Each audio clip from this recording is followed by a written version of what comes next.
Glória a Deus, aleluias. Shalom, shalom. Queridos, eu vou ler um texto na palavra de Deus, que se encontra no livro de Atos dos Apóstolos. Atos dos Apóstolos, capítulo de número 9. Deixa eu só confirmar aqui.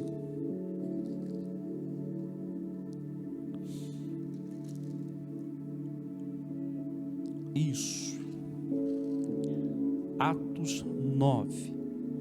Mas antes de eu ler Atos, capítulo 9, deixa eu introduzir com algo que ontem me chamou a atenção.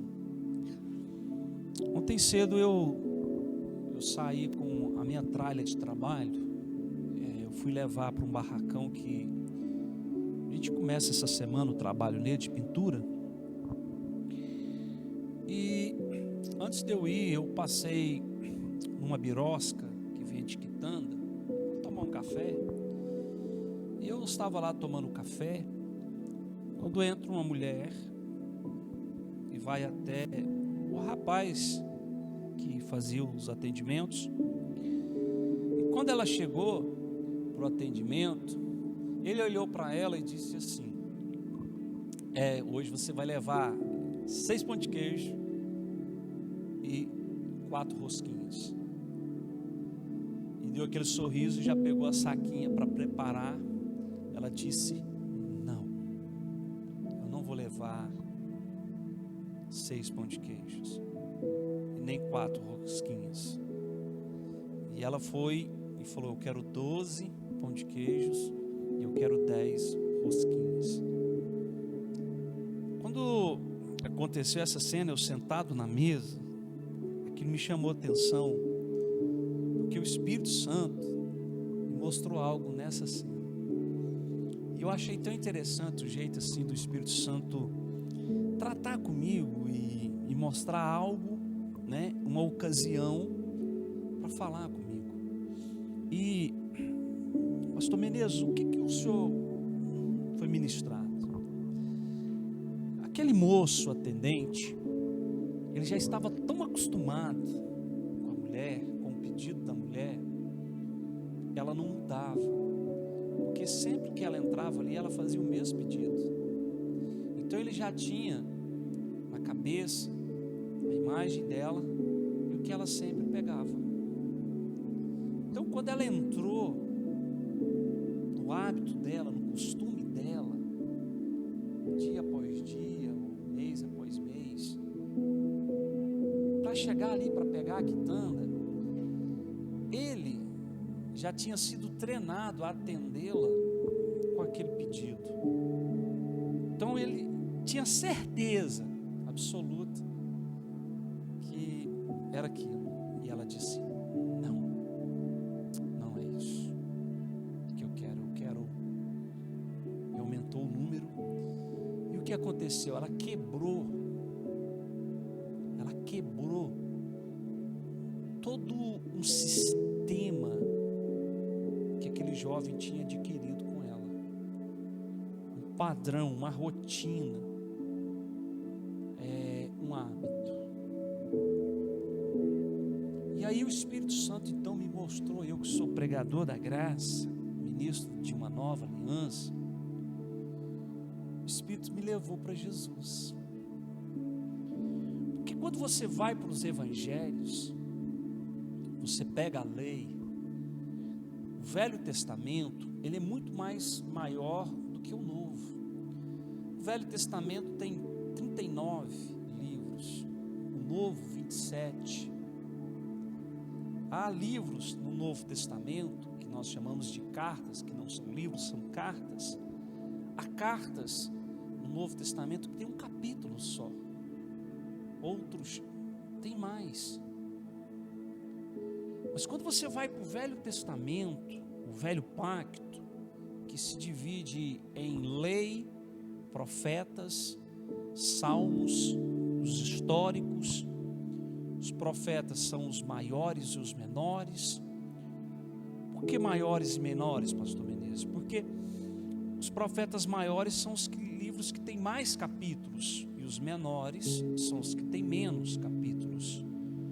O livro do profeta Isaías tem 66 capítulos, é considerado um mini evangelho, porque toda a narrativa da vida de Cristo, desde a grávida, desde a virgem se engravidando, até os últimos acontecimentos, está no livro do profeta Isaías.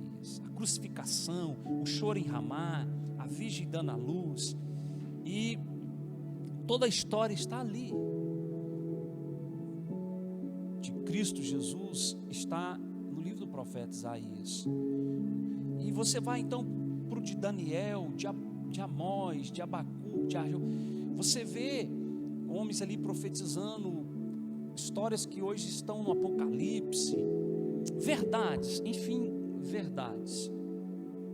Mas o que mais predominava no velho pacto era a lei dada por Deus no Monte Sinai. A lei que Deus deu ao homem por intermédio de Moisés. Coloque Evangelho de João, capítulo 1, versículo 17. A lei que Deus deu ao homem por intermédio de um servo, Moisés, porque depois que o povo saiu do Egito, eles se julgaram bom demais.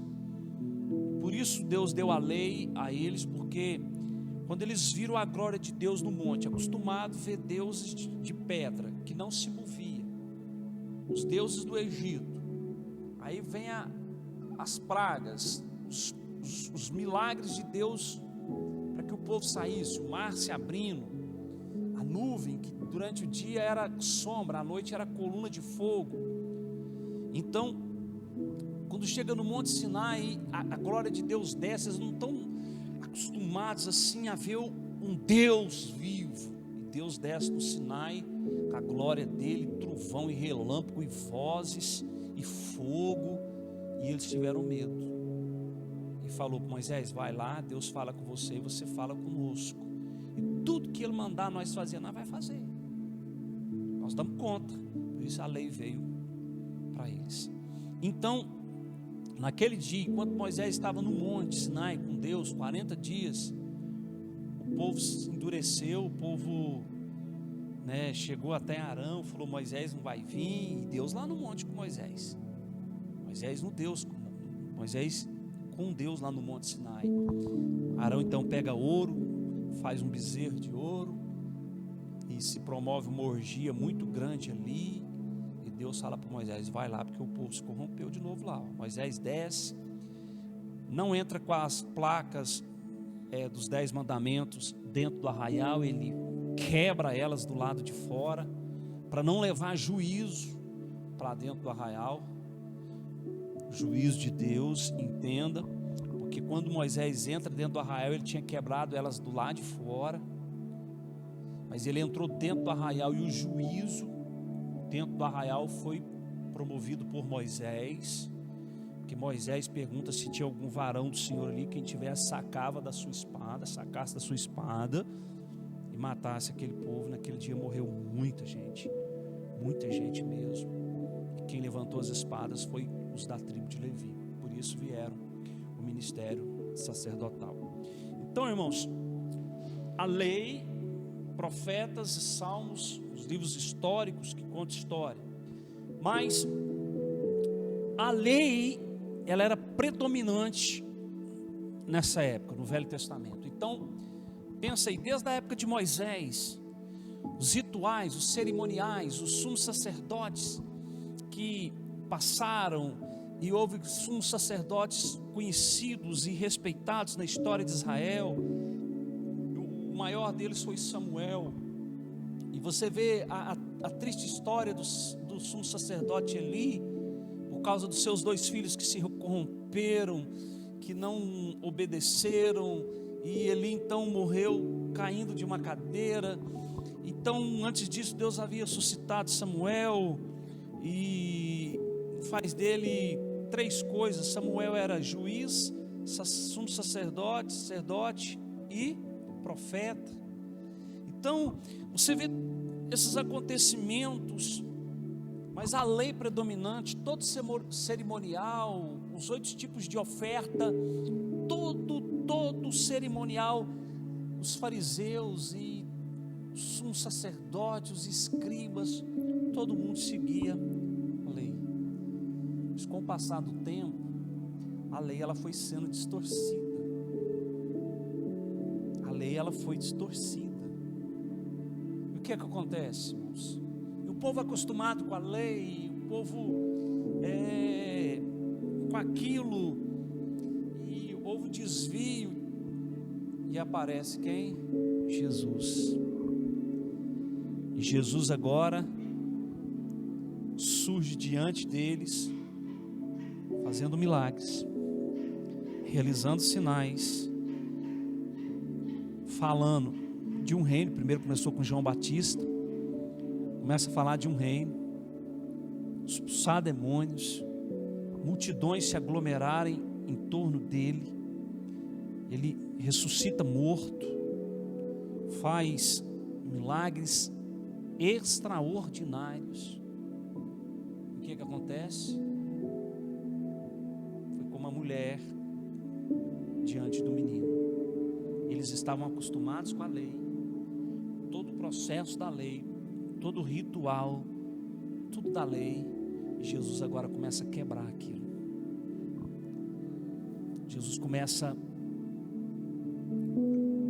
a mostrar um outro lado. Falou: opa, peraí, não é mais isso aqui não, agora vai ser isso aqui. E aí então Jesus sobe para o seu primeiro sermão. O povo não estava acostumado com sermão. Agora Jesus sobe para o Monte das Oliveiras. Jesus se assenta. E há quem me critica, porque às vezes eu ministro sentado. O meu Jesus sentado no monte,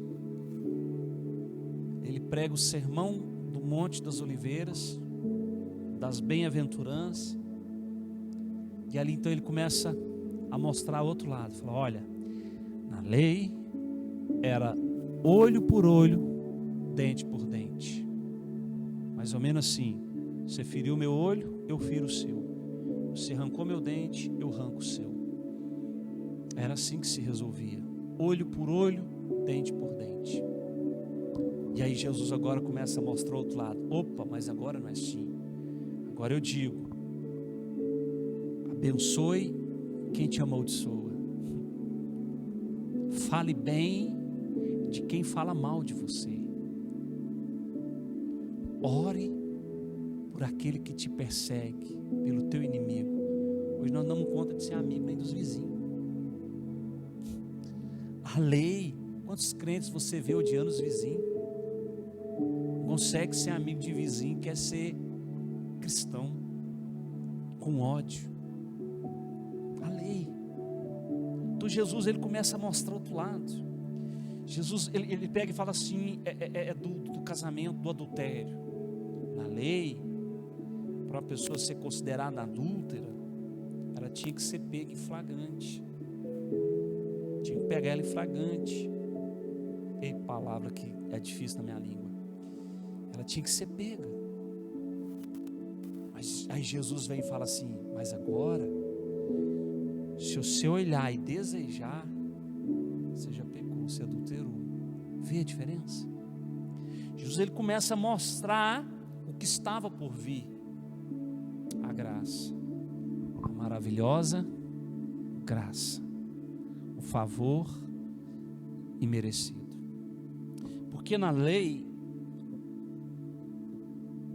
o camarada ele tinha que ser de excelência, ele tinha que ser bom, ele tinha que ser exemplo, ele tinha que fazer tudo certo, porque ele era um cabra morto no espírito, ele era uma pessoa morta no espírito. Então na lei tinha que haver mandamentos para que ele obedecesse, porque não havia vida de Deus no espírito dele, porque estavam mortos espiritualmente.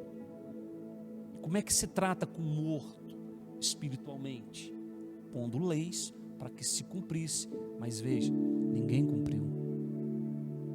Ninguém cumpriu na lei. O melhor deles, que era Davi, o homem segundo o coração de Deus, se corrompeu.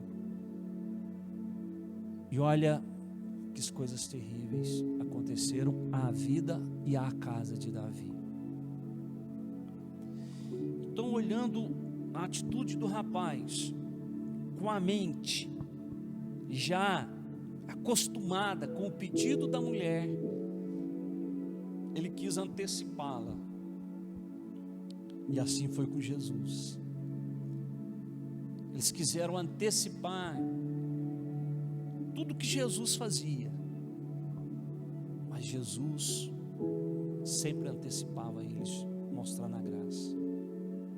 Quando Jesus estava ali para ser crucificado, e gritavam blasfêmia, ele blasfemou, ah, sou filho de Deus, ele disse que é o filho de Deus. E então o imperador lá, o César, chega, Pilatos pergunta para ele: tu és o filho de Deus? Ele diz: você o disse que eu sou o filho de Deus. Pregaram na cruz: eis aqui o rei dos judeus. Então, irmãos, pastor Menezes, o que tem isso a ver hoje com a palavra? Eu queria dizer algo sobre graça e lei, mas mais profundamente, o homem que Deus usa e o homem que usa Deus. Vou repetir de novo: o homem que Deus usa e o homem que usa Deus são duas coisas diferentes. E nós vivemos isso em nossa atualidade. Homens que usam Deus. E havia um mandamento: não useis o nome do Senhor, seu Deus, em vão. Não useis o nome dele em vão. Porque os dias atuais, século 21, existem homens que estão usando Deus, mas em contrapartida, existem homens que Deus está usando, que decidiram, que se deixaram. E como a minha vida é pautada nas Escrituras, nada além delas, sempre nas Escrituras, eu queria que você lesse comigo esse texto: o homem que Deus usa. Atos capítulo 9, versículo de número 1, diz assim. Atos 9, versículo 1. Entremente, Saulo ainda respirava ameaças de morte contra os discípulos do Senhor. Dirigindo-se ao sumo sacerdote, veja, ele estava se dirigindo ao sumo sacerdote próximo, pediu-lhe cartas para as sinagogas de Damasco, de maneira que eventualmente, encontrando ali homens ou mulheres que pertencessem ao caminho, esse foi o primeiro nome dado aos cristãos da época, que pertencessem ao caminho. A igreja primitiva, os cristãos, eles eram chamados de seguidores do caminho, por causa de Jesus. Veja, o caminho é Jesus, por isso seguidores de Jesus. Mais na frente eles foram chamados os cristãos, e isso, depois que eles passaram a ser chamados, nós passamos a ser chamados os cristãos, isso nunca mais nos deixou. Mas aí vem o mundo e passa a chamar-nos de protestantes, entende? De evangélicos, carismáticos, tradicionais, e por aí vai. Mas pentecostais, mas na realidade somos cristãos, discípulos de Cristo.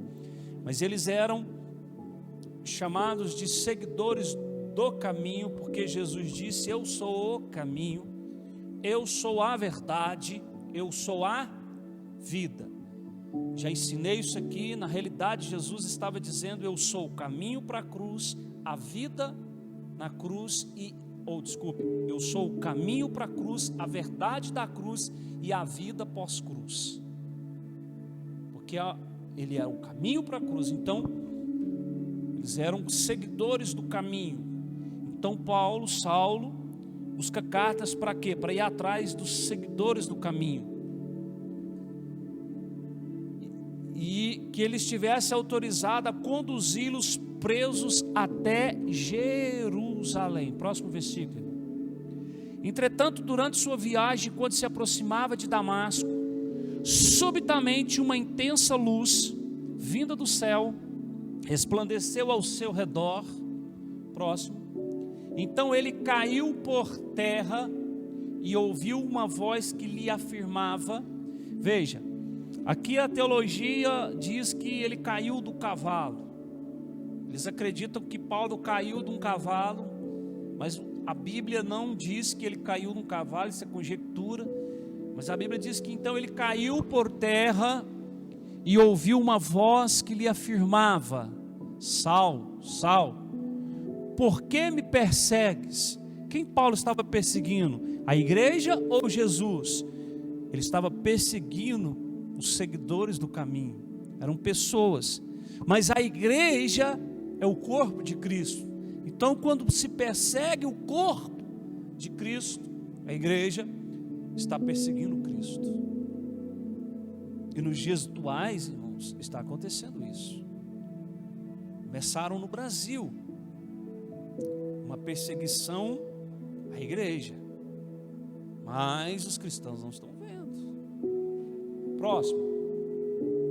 Ao que ele inquiriu: quem é, Senhor? Isso é Paulo. Quem é esse Senhor? E ele disse: eu sou Jesus. Quando Jesus esteve aqui, ele declarou, ele fez algumas declarações de eu sou a porta, eu sou o caminho, a verdade, a vida, eu sou a água, eu sou o pão. Ele fez declarações de quem ele era: eu sou isso, eu sou aquilo. Mas agora ele está declarando a Paulo: eu sou Jesus. Desde o antigo pacto, quando Moisés pergunta para ele, para Deus: quem és tu? Eu vou chegar diante de Faraó e vou dizer o quê? E ele disse: diga para ele, o eu sou te enviou. O eu sou te enviou. E quando ele veio, ele se revelou em nomes. Mas agora está Paulo perguntando para ele: quem és tu, Senhor? E ele está se revelando: eu sou Jesus. Eu sou Jesus a quem tu persegues. Porque ele estava perseguindo a igreja. A quem tu persegues? Próximo versículo.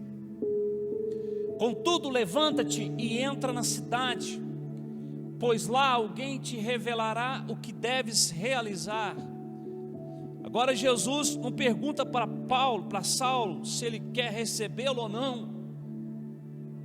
Jesus dá uma ordem, o Senhor dá uma ordem: olha, levanta-te e entra na cidade, pois lá alguém te revelará o que deves realizar. Veja, Deus já está dizendo para Paulo: alguém dentro da cidade vai te revelar, alguém vai se aproximar de você e vai dizer o que você tem que fazer. Um profeta, que só os profetas falavam em nome de Deus.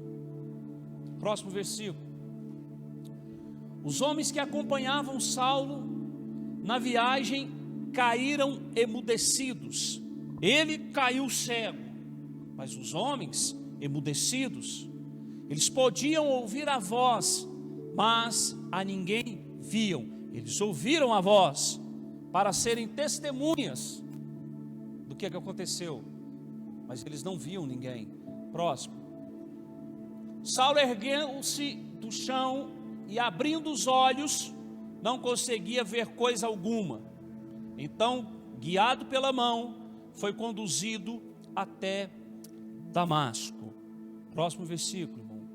Por 3 dias esteve cego, durante os quais não comeu, nem mesmo bebeu. Veja, ele esteve cego porque ele viu a luz. Ele esteve cego porque ele viu a luz. Não porque ele ouviu, mas porque ele viu a luz. A luz que raiou no meio da escuridão. Paulo, o apóstolo, um homem que, diante da tradição, irrepreensível na lei, fazia tudo correto, está indo agora perseguir os cristãos, porque ele escreve isso, ele achava que estava fazendo tudo correto para Deus. Um homem que usava Deus, ele achando que estava fazendo tudo certo, mas agora o Senhor aparece a ele. Veja, preste atenção, ele vai se tornar um homem usado por Deus. Ele vai deixar de ser um homem que usava Deus, porque a lei usa Deus, e vai se tornar um homem usado por Deus, porque a graça, irmãos, é isso. A graça é Deus usando o homem. Esse é o verdadeiro evangelho. Mas quando na graça alguém usa Deus, não é a graça, é a lei. Está vivendo no antigo pacto. Por 3 dias esteve cego, durante os quais não comeu, nem mesmo bebeu. Próximo. E havia em Damasco um discípulo chamado Ananias. O Senhor chamou em uma visão. Preste atenção. Eu disse agora há pouco que quando o Senhor fala com Saulo, diz: entra na cidade, que lá alguém vai te revelar o que você tem que fazer. Sim ou não? O profeta agora está aqui. Havia em Damasco um discípulo chamado Ananias. Ao homem aí, porque o que Deus fala, Ele cumpre. O que Deus fala, Ele faz. O Senhor o chamou em uma visão. Há 4 formas bíblicas de Deus falar com o homem: testemunho interior, profeta, visão e a palavra. E aqui está, em visão, o Senhor chama Ananias. Então Ananias, diante do que, prontamente respondeu: eis-me aqui, Senhor. Veja, o homem que Deus usa.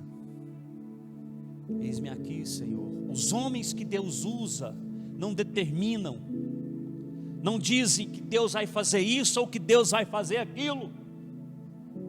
Eles dizem: eis-me aqui, Senhor. Fala que o teu servo ouve. Mas os homens que usam Deus estão determinando isso, determinando aquilo, determinando o que vai acontecer, que Deus vai fazer. Deus não vai fazer, Deus já fez. Eu vejo muitos dizerem: eu tenho que fazer a obra de Deus, mas acham que obra de Deus é cantar no prédio, obra de Deus é levantar prédio. Isso não é obra de Deus. A obra de Deus já foi feita por Ele próprio. A obra de Deus foi Jesus na cruz do Calvário, para nos remir, para nos justificar, para nos perdoar, para nos salvar. Essa é a obra dele. Nós somos só proclamadores desta obra. Quando no velho pacto os sacerdotes e levitas tocavam o chofar, isso é sombra. Na realidade, o toque do chofar é a proclamação do Evangelho. Quando proclamamos o santo Evangelho, o Evangelho da graça, nós estamos tocando o chofar, anunciando o que Cristo fez, não o que Ele vai fazer. Ele já pagou o preço. Na cruz do Calvário Ele gritou tetelestai, que está consumado. Esta semana eu fui na prefeitura resolver o negócio do meu e-mail, da minha pequena empresa, e a senha lá, a minha é tetelestai. A moça olhou e falou: o que é tetelestai? Eu disse: esta foi a frase que Jesus proclamou na cruz, quando estava rendendo o Espírito. Ele diz: tetelestai, de braços abertos, Pai, está consumado. Ele consumou o quê? A nossa redenção, a nossa justificação, o nosso perdão, a nossa salvação, a nossa vida eterna. Tudo já está feito, a obra do Pai completa. Está tudo feito. Que obra é essa que as pessoas dizem que Deus vai fazer, que Deus ainda vai fazer, que Deus mais isso, que Deus mais aquilo? Não, isso é homem usando Deus. Porém, os que Deus está usando, está dizendo: eis-me aqui, Senhor. Eis-me aqui, Senhor. Próximo. Então o Senhor lhe disse: apronta-te e vai à rua que se chama direita. Veja, o Senhor está dando direção para Ananias. Ele não sabia nem aonde ele ia, nem o que ele ia encontrar. E ele vai se surpreender agora com o que Deus vai falar para ele, com o que o Senhor vai falar para ele. Apronta-te, vai à rua que se chama direita e procura na casa de Judas por um homem de Tarso chamado Saulo. Agora olha a reação de Ananias. Eis que ele está em oração neste momento. O Senhor ainda fala o que ele estava fazendo. Agora olha a reação, próximo. E acaba de ter também uma visão. Veja, ao mesmo tempo que o Senhor está falando com Ananias, ele está dando uma visão para Saulo, de que Ananias iria visitá-lo, porque Deus é assim. Quando Deus está falando comigo, Deus está falando com outro. Deus une, Deus se move. Há um irmão aqui no templo aqui que veio nos visitar. Nós estávamos conversando a respeito do servo escravo de Filemon, quando na prisão ele fugiu de Filemon. E então na prisão Paulo conhece ele, Paulo prega o evangelho para ele. Ele se converte, se torna um servo do Senhor Jesus Cristo, um discípulo do apóstolo Paulo. E agora Paulo está enviando ele para Filemon, porque Paulo conhecia Filemon, o patrão do moço que havia fugido. Olha como Deus age. O homem que Deus usa, não os homens que usam Deus. Os homens que usam Deus é balela, mas os homens que Deus usa, as coisas acontecem, as coisas surgem, as coisas fluem. E acaba de ter também uma visão na qual um homem chamado Ananias se aproxima. Veja, Deus está dando a visão do próprio Ananias, e o homem está cego. Olha o texto, acaba de ter também uma visão na qual um homem chamado Ananias se aproxima e lhe impõe as mãos para que volte a enxergar. Próximo. Todavia Ananias replicou. Veja a réplica de Ananias: Senhor, tenho ouvido vários testemunhos sobre este homem, quantos males tem causado aos teus santos em Jerusalém. Veja, Ananias está em Damasco. Ananias já tem informação de Saulo, como ele está perseguindo a igreja, de quantos males ele tem feito aos santos do Senhor. As informações estavam nos ouvidos de Ananias.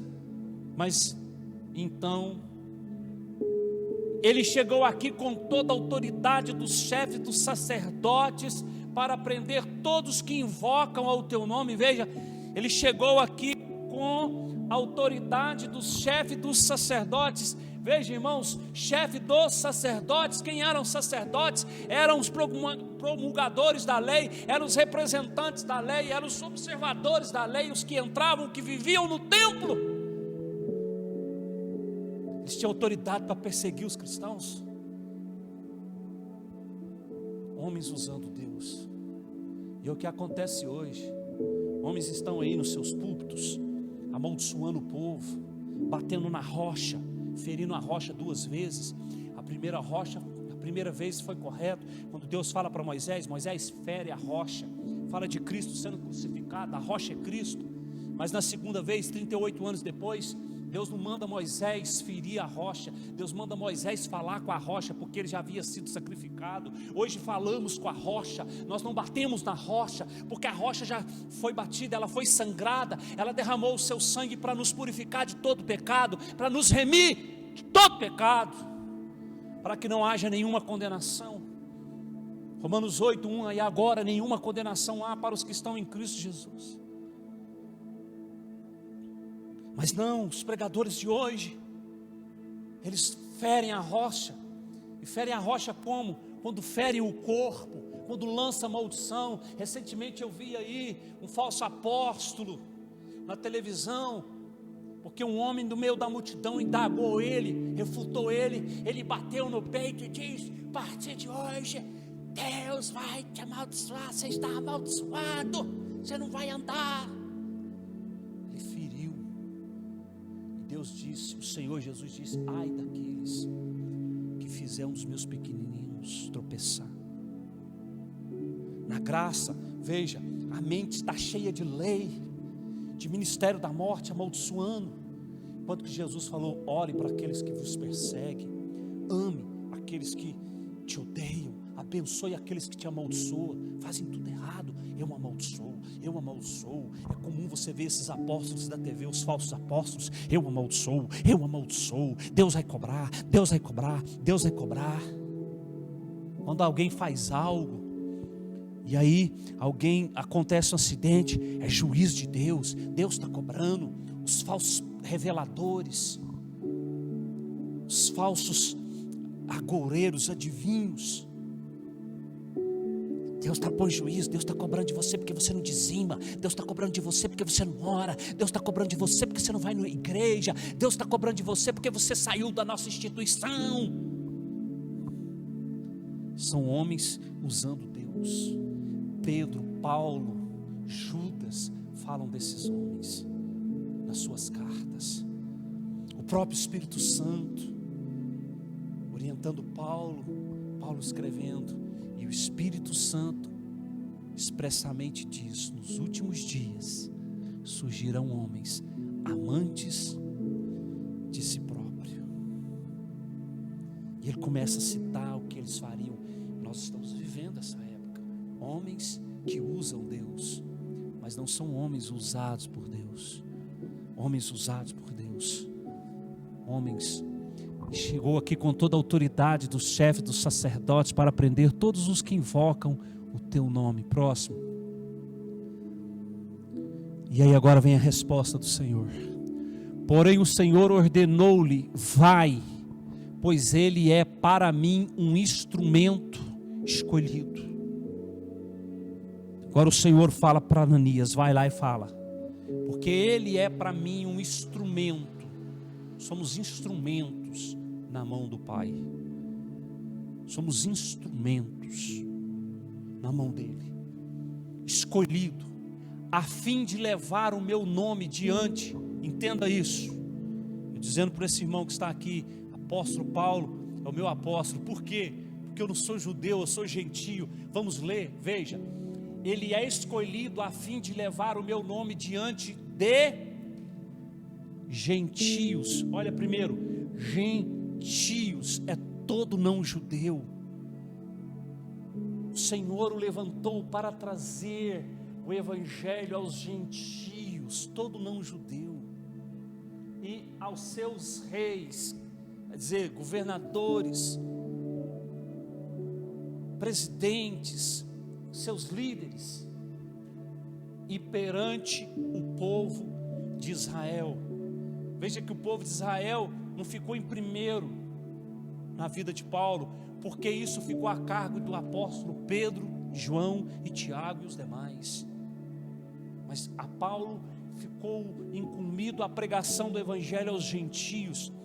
Tanto é que quando Paulo sobe em Jerusalém, 14 anos depois da sua conversão, isso está em Gálatas, narrado em Gálatas, em Atos, porque alguns desceram de Jerusalém e foram até a igreja dos Gálatas e encheram a cabeça deles, dizendo que eles tinham que circuncidar, fazer um corte na carne.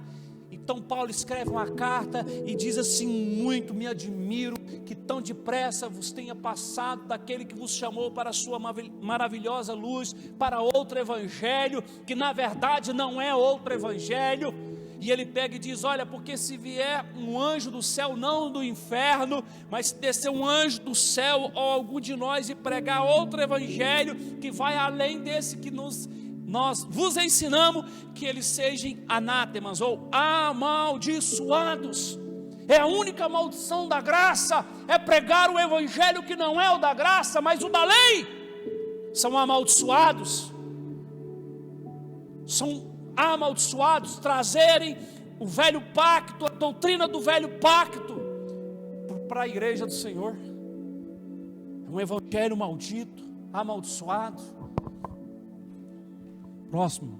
Porém o Senhor ordenou-lhe: vai, pois ele é para mim um instrumento escolhido, a fim de levar o meu nome diante de gentios e seus reis, e perante o povo de Israel. Próximo. Revelarei a ele tudo. Veja, um homem que agora perseguia, que usava Deus, ele não era usado, ele usava Deus, Paulo, porque era seguidor da lei, irrepreensível. Um homem que usava Deus, como hoje nós vemos homens usando Deus, usando a palavra. Inventam na igreja do eu projeto e na igreja do eu acho que é assim e eu projeto assim, e continuam projetando e achando e fazendo aquilo que eles acham que é o melhor. Mas na igreja do qual Deus usa os homens, não, eles dizem: eis-me aqui, Senhor, fala que o teu servo ouve. Eles andam de acordo com as Escrituras, com a verdade do Pai. E então, veja o que o Senhor está dizendo para Ananias. Olha a revelação que Ananias está tendo desse homem. Ninguém está tendo essa revelação, irmão, só Ananias. Ananias está tendo uma revelação do que vai ser a vida de Paulo. O Senhor está trazendo o entendimento de Ananias. Quem seria Paulo? Revelarei a ele tudo que tinha que ser revelado. O que ainda havia de ser revelado? O que Jesus ainda revelaria para esse homem que não tinha sido revelado? E aqui é que está o mistério da igreja, irmão. A igreja era desconhecida no velho pacto, no antigo pacto, na antiga aliança. A igreja não é mencionada, ninguém conhecia. A igreja era um mistério oculto em Deus. Não tinha o entendimento da igreja, mas do Messias, mas da igreja não. A igreja era um mistério oculto, e todo ele foi revelado. Revelarei a ele tudo que lhe será necessário sofrer por causa do meu nome. Revelarei a ele tudo quanto lhe será necessário sofrer por causa do meu nome. Tudo que o Senhor ainda havia revelar. A coisa na vida de apóstolo Paulo foi tão forte, o homem usado por Deus, ele foi ao paraíso e foi ao céu. Mas ao céu ele não diz nada, e nem do paraíso. Ele fala: mas eu vi no paraíso coisas que o homem não é lícito falar, não vai compreender. Mas João foi aos céus e viu as coisas e narrou, também não compreendeu. Mas Paulo se deslumbrou com o paraíso. E quando ele vem das revelações que ele tinha, por isso foi lhe dado um espinho na carne, um mensageiro de Satanás, para que Paulo não se vangloriasse das revelações que ele teve, dos mistérios da igreja. É o único que ensina sobre os dons do Espírito, é o único que ensina sobre os ministérios do Senhor: apóstolo, profeta, pastor, mestre, evangelista, socorro, governo e variedade de línguas. É o único que ensina sobre os 9 dons do Espírito. É o único que traz a ordem de culto, que explica o que é variedade de línguas, o que é profecia, quais as funções, o ajuntamento, profecia, variedades de línguas. Se não tiver interpretação, não tem valor nenhum, mas variedade de línguas com o dom da interpretação é equivalente ao dom de profecia. Ah, meu irmão, ele traz ordem, ele explica sobre a ceia cristã, não a ceia judaica, a ceia que Jesus ministrou com os apóstolos. Mas ele explica a ceia cristã em 1 Coríntios capítulo 11, do versículo 23 em diante. Pois eu recebi do Senhor o que também vos ensinei. Na noite em que Jesus foi traído, ele pegou o pão e tendo dado graças, o partiu e disse: esse é meu corpo. E ele vai descendo, ele diz: porque quem come e bebe indignamente, come e bebe para a sua própria condenação, não discernindo assim o corpo do Senhor. Porque não compreende, não compreende porque comemos o pão e porque bebemos o sangue, o cálice do Senhor.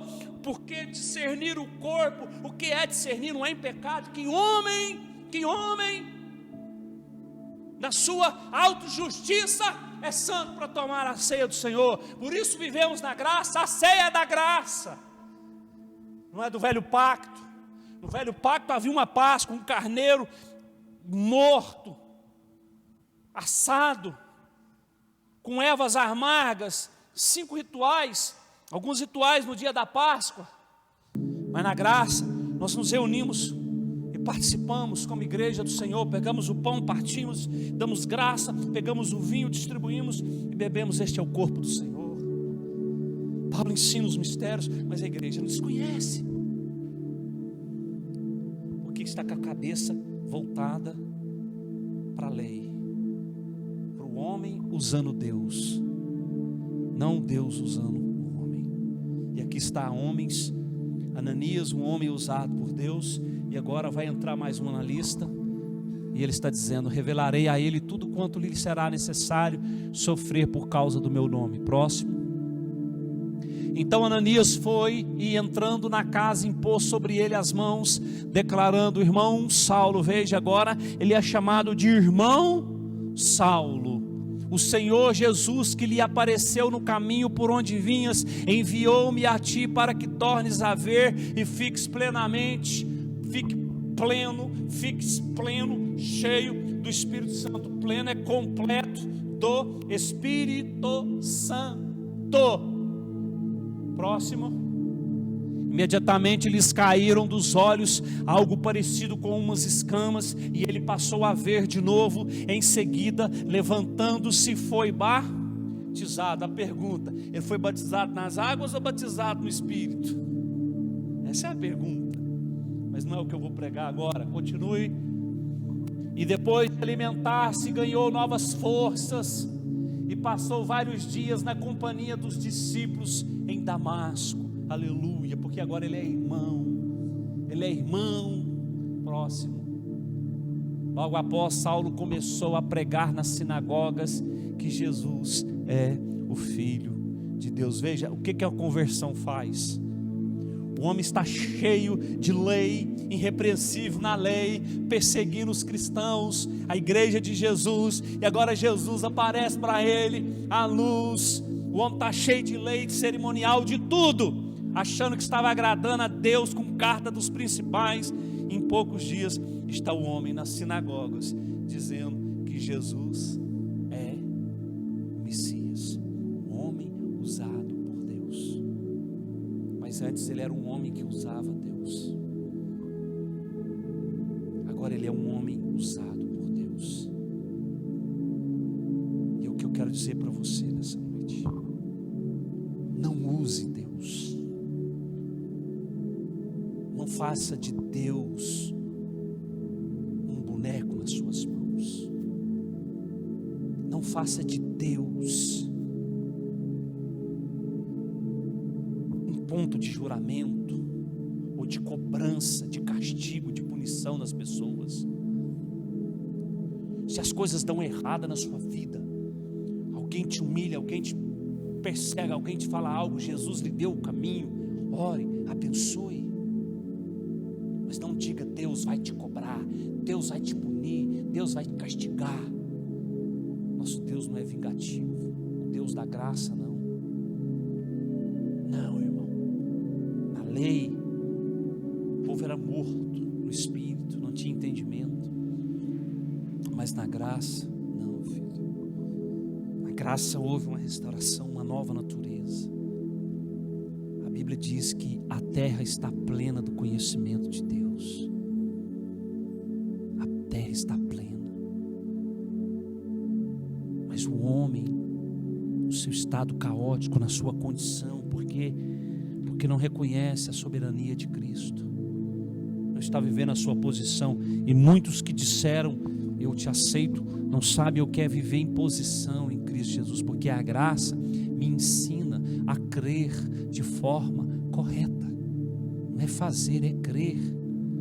Porque quando eu creio que eu sou justo, não por aquilo que eu faço, mas por aquilo que Ele fez, que a graça não é liberdade para eu pecar, a graça é a minha liberdade do domínio do pecado. Mas a lei, não. A lei é domínio, a lei é escravidão, a lei é jugo, a lei é fardo pesado. E não houve um justo sequer pela lei. Todos pecaram e destituídos estavam da glória de Deus. Até o melhor da lei, Davi, o homem segundo o coração de Deus, falhou. Mas na graça nós temos o sangue, porque graça, posta a imagem, irmão, graça é uma aliança Eu fiz essa imagem hoje. Graça, a outra. A graça é uma aliança em meu dedo. A graça é uma aliança em meu dedo. Da onde o senhor tirou isso, pastor Menezes? Do filho pródigo. Primeiro, no mesmo capítulo está a parábola do pastor, a da dracma perdida e a do filho pródigo. O bom pastor que deixa 90 e vai atrás de uma, fala de Cristo. Ele é o verdadeiro pastor. Depois, a dracma que se perdeu dentro de casa, a mulher fala do espírito de alguém que se perdeu dentro de casa, mas ele se achou. Mas a do filho pródigo fala de Deus. O filho que estava, pediu tudo, foi embora, abandonou, foi embora. Mas quando ele voltou, ele não deixou de ser filho. Ele perdeu tudo que tinha, estando no mundo, mas ele não deixou de ser filho, porque uma vez filho, sempre filho. Fazendo tudo errado, ele continua sendo filho. Quando ele voltou, ele disse para o pai: Pai, pequei contra os céus e contra o Senhor, me faz como um dos teus servos. E o pai disse: não, traz a túnica, traz o anel, traz a aliança, coloca no dedo dele. Graça, favor merecido. Aquele filho não merecia mais nada do pai, mas não foi assim. O pai o amou, coloca nele o anel. Graça é uma aliança em meu dedo. Graça é uma aliança em meu dedo. Coloca nele sandálias, porque quando Moisés vê Deus no Monte Sinai, Deus fala: Moisés, tira a sandália dos seus pés, porque o lugar que você pisa, santo és. Ele tinha que tirar, mas agora ele se achegou na presença do pai, e o pai falou: dá uma sandália para ele. Mata o novilho, vamos se alegrar, porque é assim quando um pecador se arrepende, há alegria nos céus, diz as Escrituras. E aí o pai abraça aquele filho, dá uma festa, aleluias. E ele diz: esse filho meu estava morto e hoje ele reviveu, vida plena, porque a graça é uma aliança em meu dedo. A graça é uma aliança em meu dedo. E aliança significa compromisso. Uau! Pai, quando colocou a aliança no dedo do filho, estava dizendo: eu tenho um compromisso com você. Mesmo fazendo o que você fez, eu sou seu pai. Eu sou seu pai. Deus é o meu pai, cara. Então a graça me ensina a crer de forma correta, mas a lei me ensina a fazer. Mas a graça me ensina a crer. E quando eu creio de forma correta, eu faço de forma correta, sem cobrança, sem exigência da lei, mas daquilo que está gravado no meu espírito, porque a graça é uma aliança em meu dedo. Seja um homem ou uma mulher que Deus usa, mas não seja um homem ou uma mulher que usa Deus. Vou repetir de novo para encerrar aqui.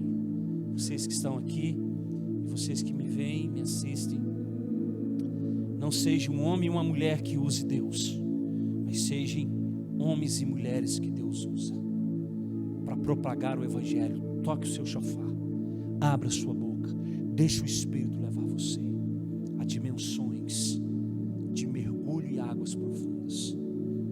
Pai, em nome de Jesus, glorioso e eterno, soberano és tu, Senhor.